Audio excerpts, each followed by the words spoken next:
Be so good they can't ignore you. Steve Martin.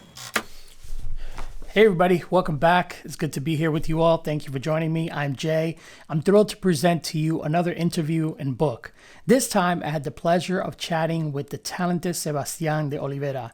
He's a creative force with 30 years of experience who started colorizing black and white photos in 2016. He is so good that his work has been part of exhibitions in Dunkirk, and more recently he's colorized photographs for the book Extraordinary Voyages by none other than Louis Vuitton. Today, we get into the details of his recent photo book, Back to America. Stay tuned till the end, where Sėbastien shares a behind-the-scenes look at how he brought these captivating pieces to life. Without further ado, allow me to introduce you to the creative himself. Sėbastien, the book, arrived at my doorstep and I could not be more excited. It has 140 plus pieces hand-painted by you. So please, for the people, let us know a little bit about you. Yeah, I've done some studio of fine art when I was young, and then I began to work. I lived in Milan for 7 years. I'm French. My father is Portuguese, and yeah, I lived in Milan. I worked for a fashion illustrator, and then I moved in Paris to found my family with my wife. And I begin to work in the fashion industry, working on images, and so I work with Photoshop, retouching images for fashion brands, and I'm doing that for 20 years now. And at a certain point in my life, I tried, because I continue to draw and to make paintings for let's say for my hobbies. And at a certain point, I worked on all images. Remember, it was all images of my father when he was young in the 50s in Portugal, and I was like trying to colorize them, and it didn't work really. And some 3 or 4 years after, I really like tried another time, and it worked. Like something came out that was really satisfying. And I was like, yeah, let's try this. And it was something like 7 years ago. So out of all the images that you had a large archive to pick from. Why did you choose this particular cover that is on the book? Is all about, yeah, the color is about cinema, and all the book is about like an aspect. It's more, let's say, I don't really know America. I don't have like background. I don't visit, America. So my point of view as a French is all the importation of the image, the imagery of the cinema, the American cinema, all the image of themselves. They wanted to sell us, and they wanted to show us, and it's all about Hollywood also. You know, like this kind of images of. It's all in that, because I wanted the image to look like a film, basically, because the relationship you have with colored image from the 40s is basically, you don't have a relationship with the color. You have a relationship with black and white images from the war or things like that. So when you see a color photo from the 40s, it happened that it's, most of the time, a photo of a film that is like in the 40s. So when you see a photo that seems to be more real because it's in color, you have this impression to have the photo of a film. So this relationship with the image, the cinema, and the reality, the historical reality, it's all about like a big bluff. I try to bluff a little bit the people, saying, okay, look at this image, what do you see? And they see something else than an image from the real era. They see something more theatrical or something like that. So something more cinematographic. So it's all about trying to make the colorization is like that. It's trying, for me, it's like trying to make it real, but at the same time, as the cinema is trying to make it real, it's cinema. You know what I mean? You saw a film about the 40s, the people are not from the 40s. But it's a bluff that can work on you, you know. So it's a little bit like that. Yeah, I mean, you executed that bluff, and I'm looking at the image on page 84, the ladies sitting with the sailors by the shore. The color of the ladies' lavender or purple suit. How do you come up with that exact color? Like, how did you pick that specific color? I could do it green, and you were believing it was green because it's convincing. It's all about the bluff. No, I make my choices based on maybe like a collection of old photos and real old photos in color from this era that show me that yes, it can happen that someone is. So you had reference photos. Yeah, I have reference photos with colors that you were. Yeah, it's all about like saying, okay, it can be this color because I saw it already like on someone in the 40s. So it could be this color, but it could be like a big range of colors actually. So except from all the colors that come from the nature, the color of the sky and everything, except from that, all the color coming from a choice that have been made, you know, in the clothes industry or something like that, I can do it myself. You know, I can just choose a color, pick one color. After that, it's not. I must add, or I must say that it's not an historical, purpose. It's. I don't say, look at this image. It was exactly like that, because I can't, you know, have the certitude to have made the right choice. I call them the colorization. Actually, I call them an adaptation. When you have a book and you make a film about it, it's an adaptation. Okay, no one will say, "Oh yeah, but your film is not exactly as." Yeah, yeah, it's an adaptation. So I've done it my way. You know what? But it's not. I'm not canceling also, you know, the old photos by making one that is called better. No, it's not a better image than the original. It's a different image. It's my point of view, my adaptation, so my choices. So a big amount of the image are like a complete choice from my point of view, which is a proposition, and it's an artistic, proposition of an image. Could be like that, but could be completely different. Yeah, I mean, your color harmony is so convincing, even with similar colors. I'm looking at page 67, the yellow on the wall in the newsroom and the yellow on the shirt on the man in the background. They work so well, even though they're similar hues. How does your talk to me about your painting background and how that informs your images? Because you did it again on page 87 with the sailors and sitting down at the bar with the ladies. She's got a green dress, but the walls are green too. And it's to me, I feel like, you know, it's convincing, and it's like that's the color that is real and was actually there, when really she could have had a pink dress on.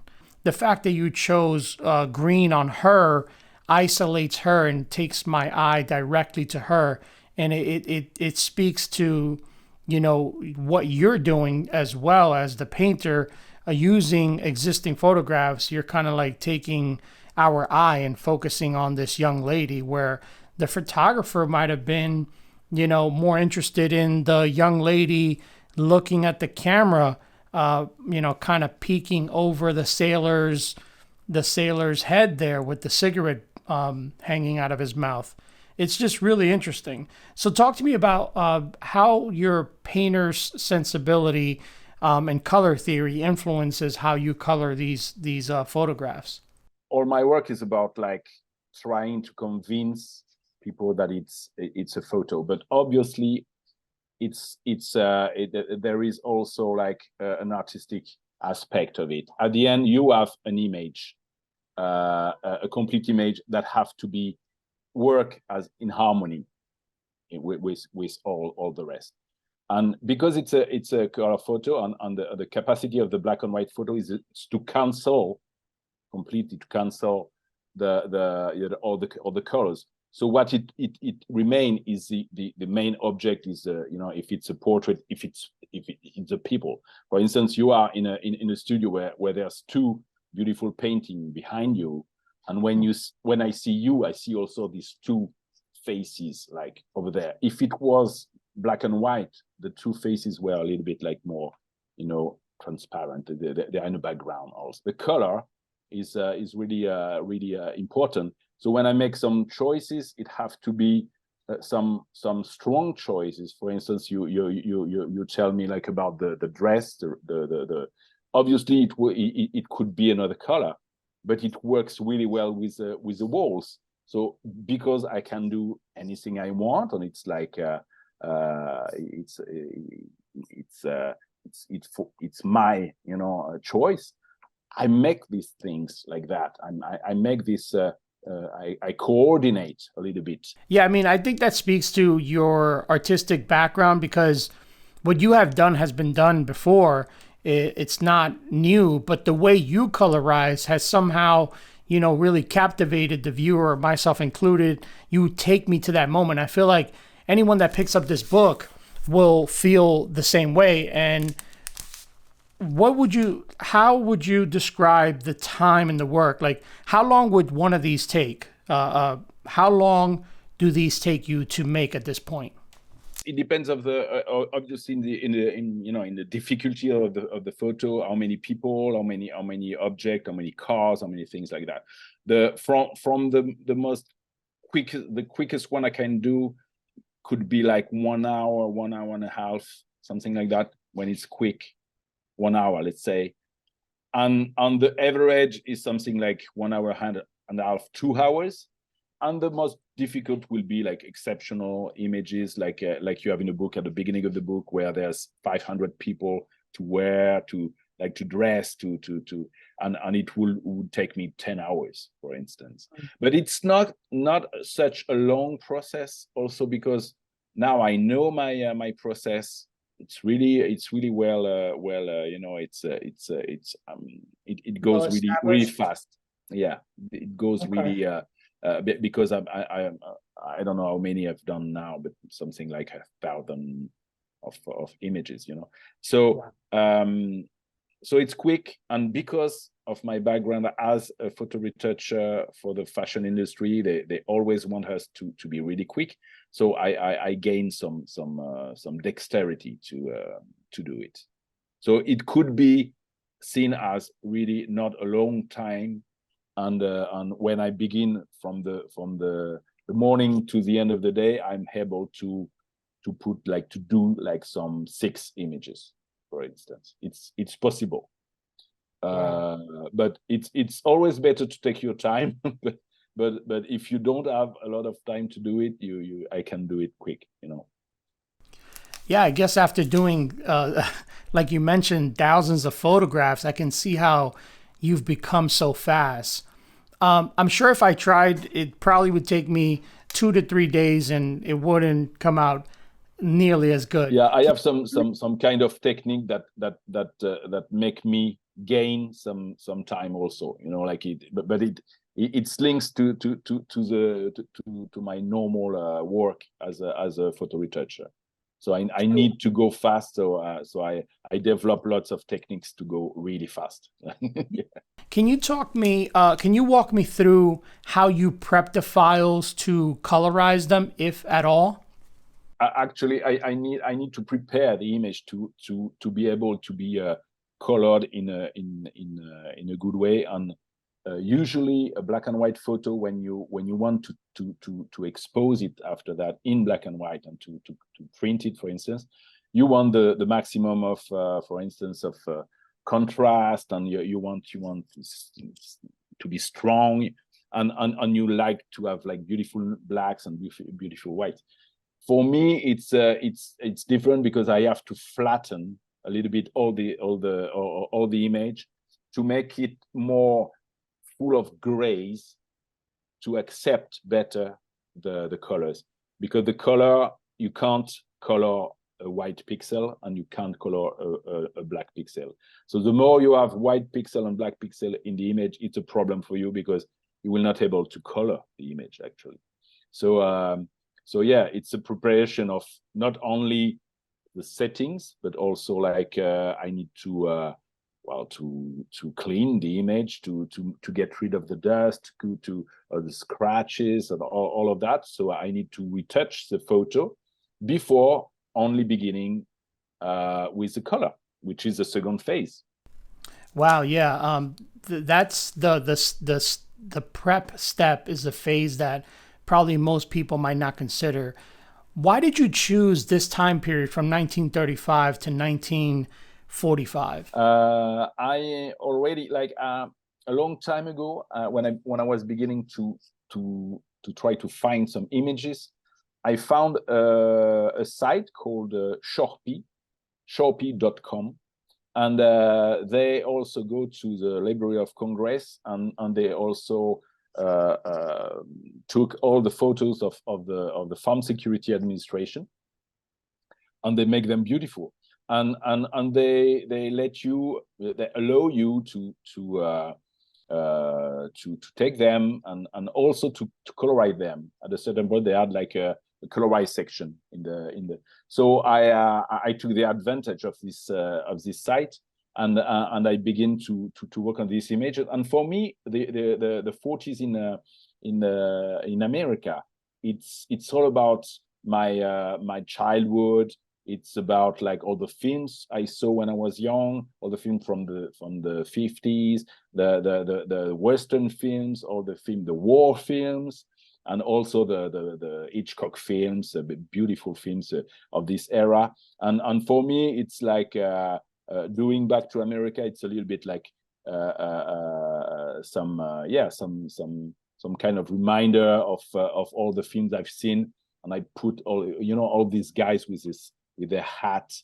It's a fantastic, for me, it's one of the best era in the 40s in America. Everything was possible. The country also, you have to understand that in Europe it was war. My mother, she was born in 42, and she said that my grandmother was afraid of the era of the because it was occupied by Germany at the time. So she still feel this fear, the fear of the bad things. So what I see in America, it's something like that, where they didn't have the war on their soil, on their land, so they've been the heroes of World War II. They present themselves also like that. So it's all about also cinema and how you present yourself, and it's always like in a great condition. And they were something like 20 years ahead or 15 years ahead of us, like in Europe. We have to say that we were always looking at what came from the USA as something amazing, something modern, something beautiful. So you can see on the images, for instance, in the 40s, once in a while people say, it's not the 40s, it's the 50s, or I said, no, it's the 40s in America. It's the 50s for us, like, because we were after you. So once in a while I see only some kind of guys like with a white t-shirt on the jean on them, and they are walking around, and you see them and say, like, I dressed like that, like they were so modern, and that on all the dresses, all the people, how they dress, the beauty of the car. This era for me is as a design level, aesthetic level, it's one of the best with the 50s, I must say. But for instance, now I'm working on the second book with the same publisher in Paris. They asked me to do a second one, and they want me to work on Paris in the 20s. So during this period of time, and it's a complete different atmosphere. It's a little bit more dark, like people they are dressing like with big, with big coat, and it's the car, the atmosphere, everything is different. It's amazing because it's a era you don't used to see often in color. So it's a big challenging for me. But the 40s and the 50s, I said it also on my Instagram account. It's my favorite period, and the American images were so easy also to obtain. So that it was, because it's not so easy to have access to high definition images that you can download, because the more the image is in high definition, the best colorization you can do. Yeah, I must say, you really pick some high quality photos. There's a lot of details in these prints. How did this book come about? Really? Yeah. Wow. You know, there's this quote, I believe it's Steve Martin, that had said, "Be so good that they can't ignore you." And I feel like that's you. Okay, that's exactly me. Yeah, I'm not so good to sell myself. So I'm not the kind of guy that okay, let's make a book and let's go to see the publisher. I'm not like that. But so the guy, they saw me on Instagram. They already have done a book with colorizations, and they said to me, look, you're good. So we want you to make a book. So I was really flattered, really like I was impressed by the fact they saw my Instagram. I had like something like at the time like 10,000 followers, and for me it was also like a sign that they decided to trust me, because I was already kind of successful on Instagram, because it was the end of 2021, and I began to publish in April 21. So my account was 6 months, something like 7-8 months old. So they said, okay, let's go. So we work on immediately on the images of America, because I had like already a big amount of images. I could already put like an entire book, you know. And how long did the book take you, like from first contact with the publisher to, let's say, print? Something like 6 months. Outside of me raving about the book, how was the book received when you launched? It was really well. Yeah, it was good, and it sells quite good. They printed like 5,000 copies for the first round, and they had to add 3,000 copies on the second round immediately just before Christmas, because people they wanted to buy the book. Some guy on TV, on national TV, prime time, some kind of old reference guy on French TV said with the book, he was like, "This is a book. I've never seen a book like that before, and I want to offer it to everyone I know." I was like, "Oh my God!" So yeah, that was like a really good time for me, and I support the support of something like mediatic and quite well known was a big push to my for selling the book. And the fact that they asked me for a second one was answer you the question also from the first one. Yeah, of course. Yeah, that's really wonderful to have somebody react to your work like that. Tell me about your job, your 9 to 5. You work with fashion brands, right? Tell me a little bit about that. Yeah, I'm a photo retoucher, so I work for a fashion industry directly for the Maison de Couture from the brand, for the brand. So I work on some images from the shows, from the accessories, books.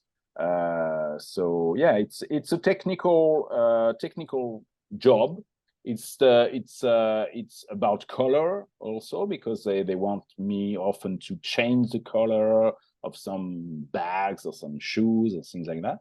And it's also like of course it's about photography. It's about working on photography all day long. So I developed a lot of skills on Photoshop with my real job.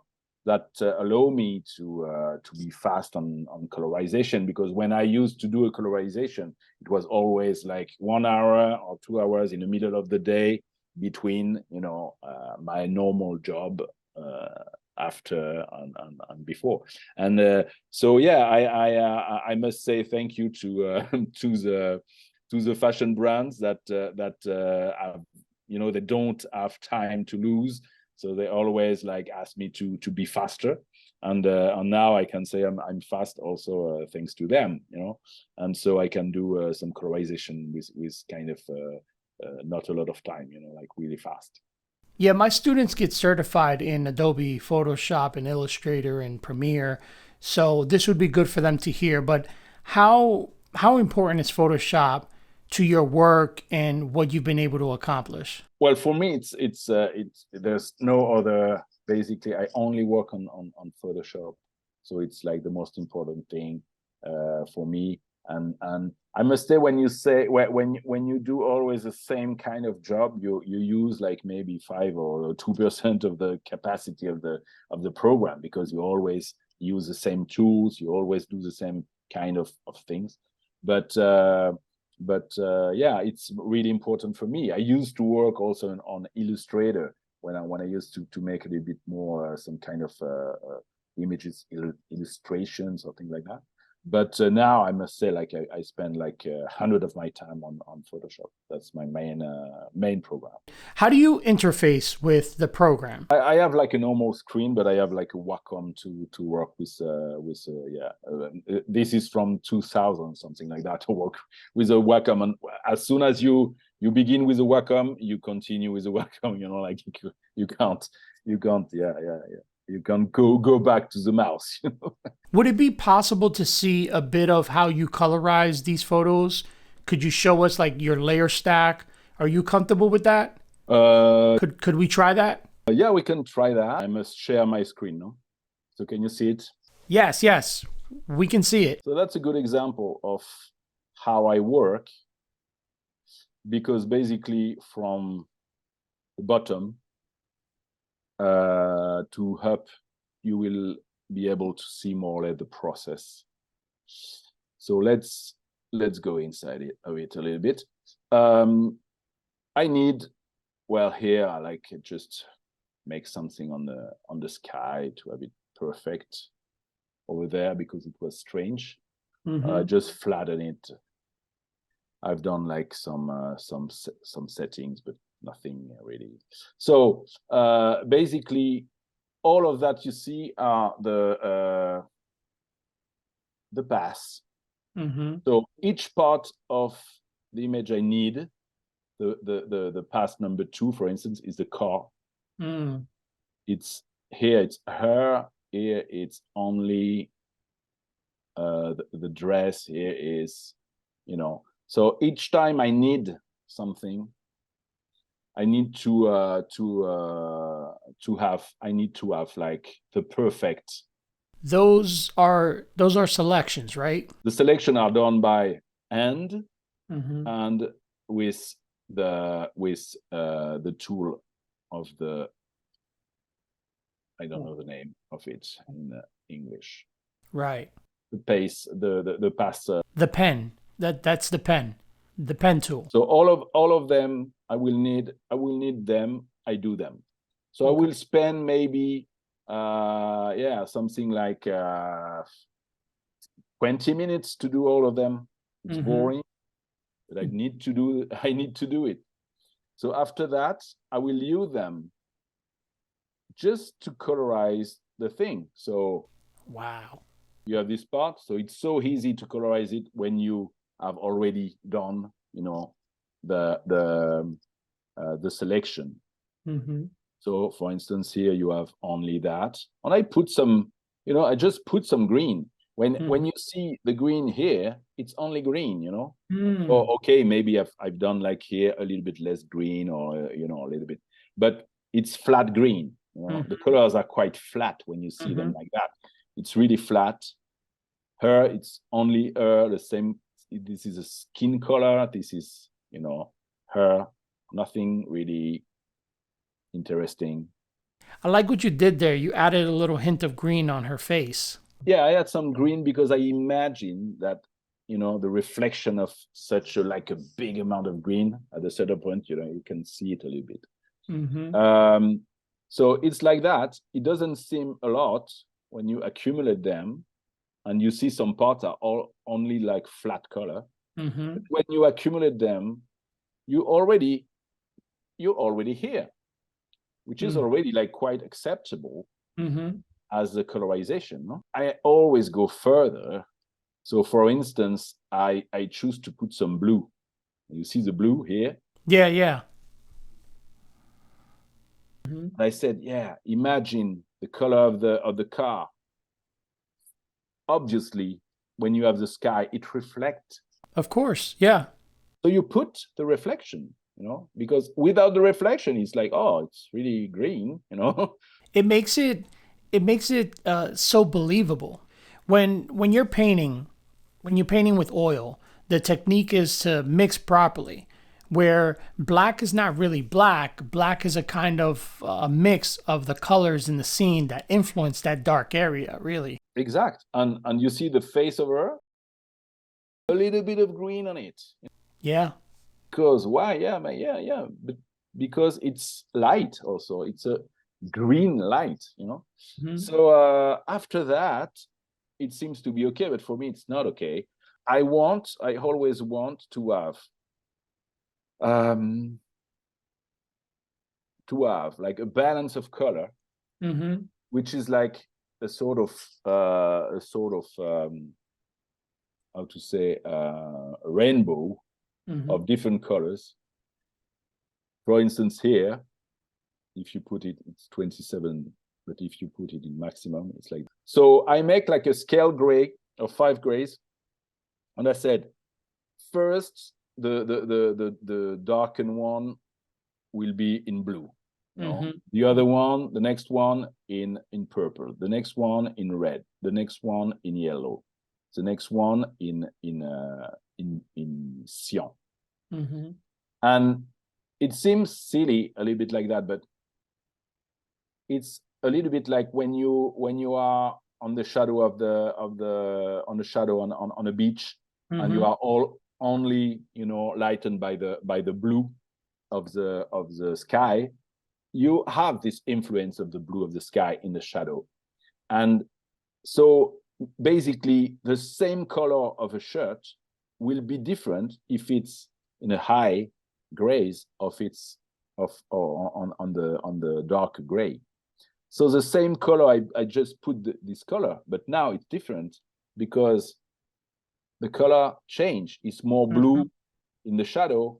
It's more, you know, there are some changes that make it believing and credible as a photography. So when you had this plus this, yeah, it brings it to life. It make the different changes that allow you to be a little bit bluffed by the process a little bit, you know. The corrections, the more important correction will be this kind of selective correction, because here you really act on the, for instance, the red are not they were not like that. The red were like that. It's acceptable as a red, but it's not a beautiful red. I want the beautiful red, so I want this and I want that, you know. I want It really pops. Is for the whites to get rid of the yellow in the white. You see the difference? Yeah, I do. See it on his arm, for instance. You see the difference. And that's one thing. The second one is the overall of the image is always too dull for me. Like I prefer it like a little bit like more yellow, you know, more like that Kodachrome look. Yeah, that make all the colors more powerful also, you know. And on the blacks, I don't know why, but it's like that. I love the black with a touch of magenta in it. When you did that, it made me notice the photographer in the bottom corner of the car more. yeah. That's yeah, we can see him here. Well, when you go to see some images, you will see some reflection of things. It's amazing. And if you looking at it, like maybe here, for instance, I work on the red. So because this is so red, I imagine that at a certain point the red will flow. It will flow and will make red also this part. That's the same thing with the green on his face, on the blue on the reflection of the. So all these details accumulate will make it, here. Yeah. Without all of that, it was flat. It was just a little gray, a little bit of blue here, because I used to make the blue, and the blue act also here, which is great. You're taking a very painterly approach to this. This is, I mean, when you're learning about color theory and painting and mixing colors, you realize that, oh, that's a color in there that's reflecting or refracting. It's not just one color, and you brought that to life. Exactly. So all of these balanced color are the how to say, trying to reproduce the effects of nature. Let's say with the sun is more yellow, the blue of the sky, the thing like that. And if it works on, let's say, on nature, why it will not work with my photography? And it's kind of working. So after that, one of the most important thing is also to control the saturation, because here, for instance, it's my kind of work, but it's really saturated.